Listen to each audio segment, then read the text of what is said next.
मैंने तो ये खुद लगवाया रैंप कि आपके बीच तक आ सकूं, लेकिन आप समझो, मेरी भी दशा को समझो।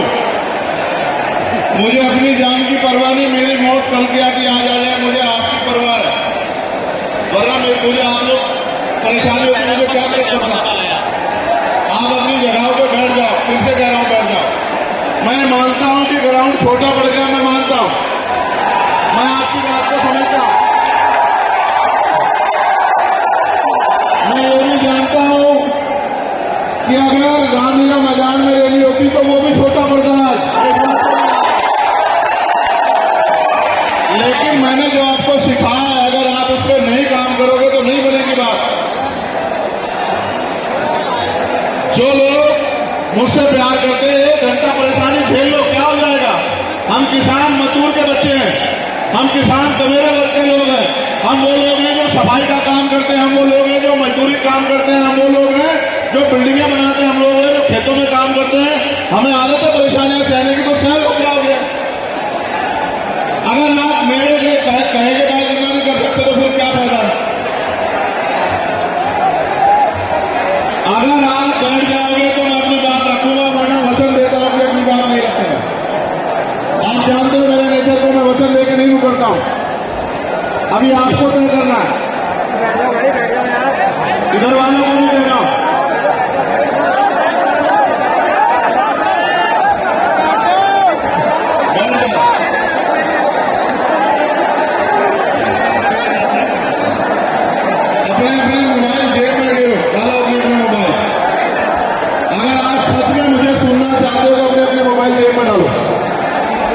जेब में डालो, अपने मोबाइल बंद करो।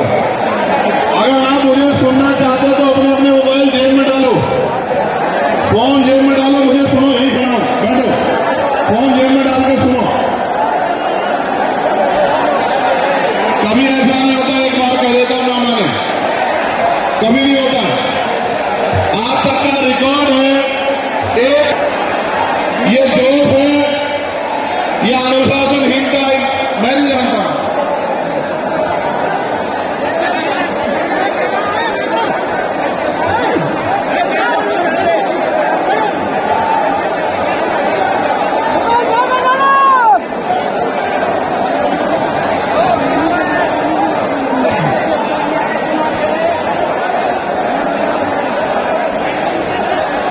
बात को शुरू करते हुए बहुजन समाज में सभी जाति धर्मों में जन्मे सभी संतों, गुरु और महान पुरुषों को नमन करता। सम्मानित साथियों, आज देश के कोने कोने से चल के आए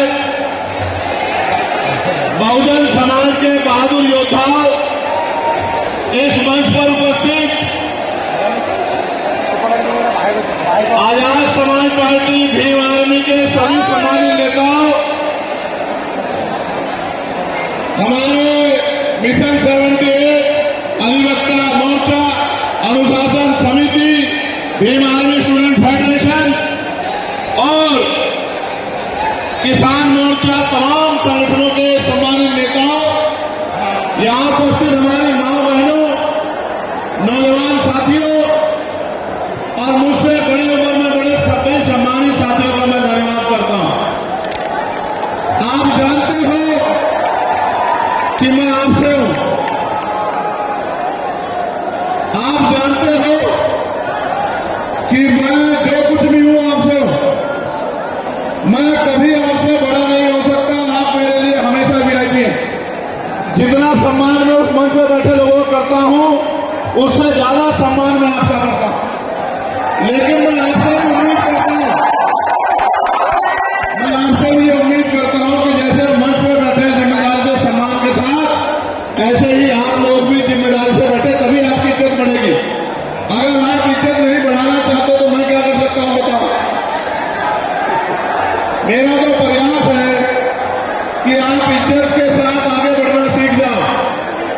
जब तक आप इज्जत के साथ आगे बढ़ना नहीं सीखोगे, देश में आपकी बात महसूस नहीं होगी। भेड़ बकरियां कभी राज नहीं करते, इतिहास गवाह है। राज योद्धा करते हैं, राजा का आचरण भी राजा जैसा होना चाहिए।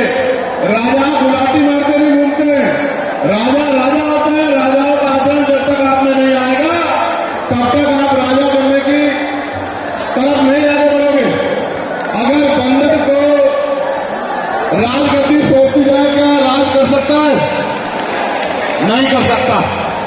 राज करने के लिए राज जैसी सोच भी जो है अपने अंदर पैदा करनी पड़ेगी। सम्मानित साथियों, आज का जो आंदोलन था, आप और मैं जानते हैं कि वो हमने रामलीला मैदान में रखा था। कौन से मैदान में? रामलीला मैदान। जोर से बताओ। लेकिन रामलीला मैदान के पास हमारे मुस्लिम भाइयों का एक कार्यक्रम होता है जिसको हम लोग चेल्लुम के नाम से जानते हैं। 35-40 हजार की संख्या में वो लोग रोड से निकलते हैं और अपनी जो भी इबादत है उसको पूरा करते हैं। पुलिस प्रशासन का ये मानना था कि भाई पहले से ही वहां व्यवस्था अव्यवस्थित रहेगी, क्योंकि एक बहुत बड़ा आबादी, एक बहुत बड़ी जनसंख्या निकलेगी। अगर आपके लोग भी आ जाएंगे तो नुकसान हो सकता है, कोई टकराव हो सकता है, कहीं कोई अपराधी तत्व का आदमी झगड़ा करा सकता है। तो आप अगर चाहें तो हम आपको परमिशन दे देंगे, लेकिन अगर आप खुद से मन में रखें और समझदारी दिखाएं तो ये समझौते, ये सम्मान का काम नहीं होगा। मैंने उनकी बात को सुना और मुझे महसूस हुआ कि हम प्रथम और अंतिम भारतीय हैं। हमारी भी भारत के प्रति उतनी जिम्मेदारी है जितनी कि दूसरे व्यक्ति की है। हम भी अपने देश को आगे बढ़ाना चाहते हैं। देश में भी जो हाशिए पे लोग हैं उनको आगे बढ़ाना चाहते हैं। तो हमें किसी भी तरह के अव्यवस्था में ना जाके अपने प्रोग्राम को कहीं और करना चाहिए। मैं जानता हूं कि जितने लोग अंदर हैं उससे 10 गुना लोग बाहर हैं, ग्राउंड में है, दिल्ली की सड़कों में है, मैं जानता हूं। लेकिन आप महसूस करो, लाखों लोगों के पहुंचने के बाद भी एक मुझे देख के तो ये लोग उठ जाते हैं, वरना ऐसा नहीं है यार एक चींटी के बच्चे को भी कोई पे कह रहा है। देखो आप हमारी ताकत, ये है बीमार में आजाद समाज पार्टी का बल। लेकिन मुझे आपसे बहुत सारी बातें करनी है। मैं अभी दूसरे देश में होकर आया। मैं जब दूसरे देश में गया मुझे उम्मीद नहीं थी कि इतना प्यार और सम्मान मिलेगा। आप ये देखो, मैं ऑस्ट्रिया गया तो लगभग 10 देश के लोग आए मिलने के लिए। जब मैं इटली गया तो कम से कम 40 देशों के लोग मिलने के लिए आए। हर आदमी ये कहता था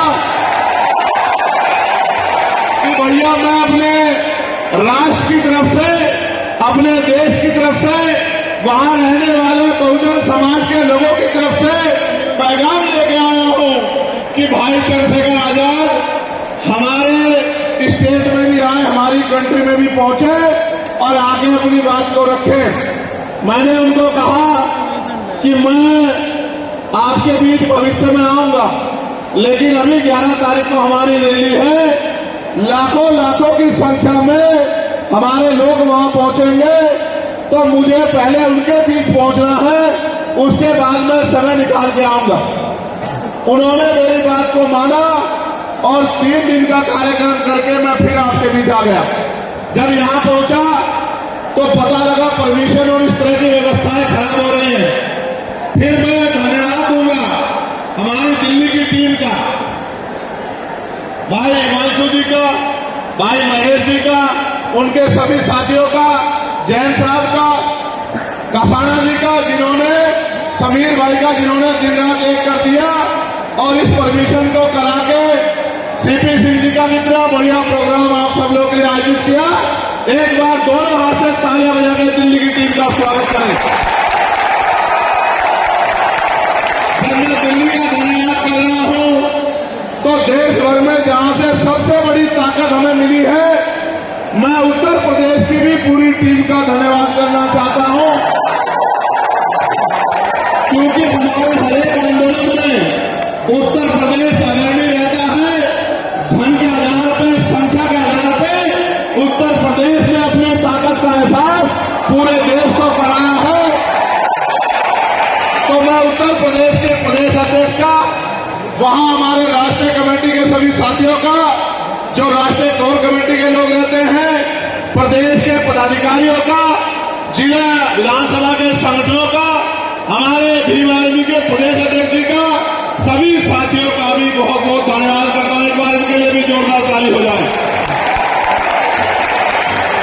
उसके बाद मैं और आप सब लोग मिलकर स्वागत करेंगे नगीना लोकसभा के लोगों का, जिन्होंने एक एक वोट डालकर आपकी ताकत को बनाने का काम किया। स्वागत करेंगे नगीना के लोगों का।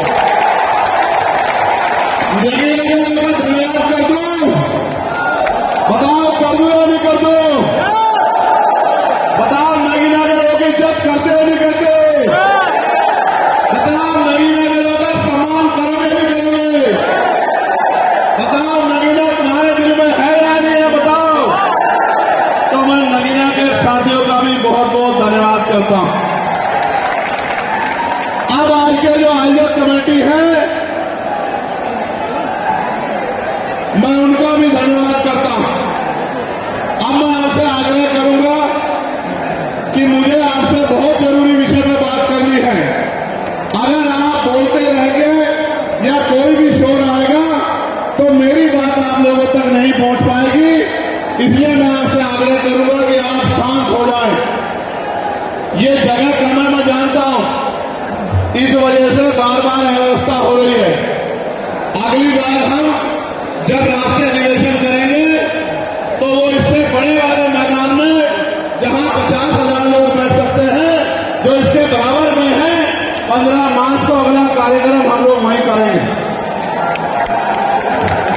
सम्मानित साथियों, आज मेरे कंधों पे, आजाद समाज पार्टी के कंधों पे, भीम आर्मी के कंधों पे, बहुजन समाज के लोगों के कंधों पे जिम्मेदारी है कि जो एकता बहुजन समाज में हमारे महापुरुष बना के गए, वो एकता टूटनी नहीं चाहिए किसी भी कीमत पर। ये हमारे लोगों की जिम्मेदारी, हमारे पढ़े लिखे समाज की, हमारे कर्मचारियों की, हमारे अधिकारियों की, हमारे नेताओं की, हमारे विधानसभा, सेठ मंडल, प्रदेश और राष्ट्रीय पदाधिकारी की जिम्मेदारी।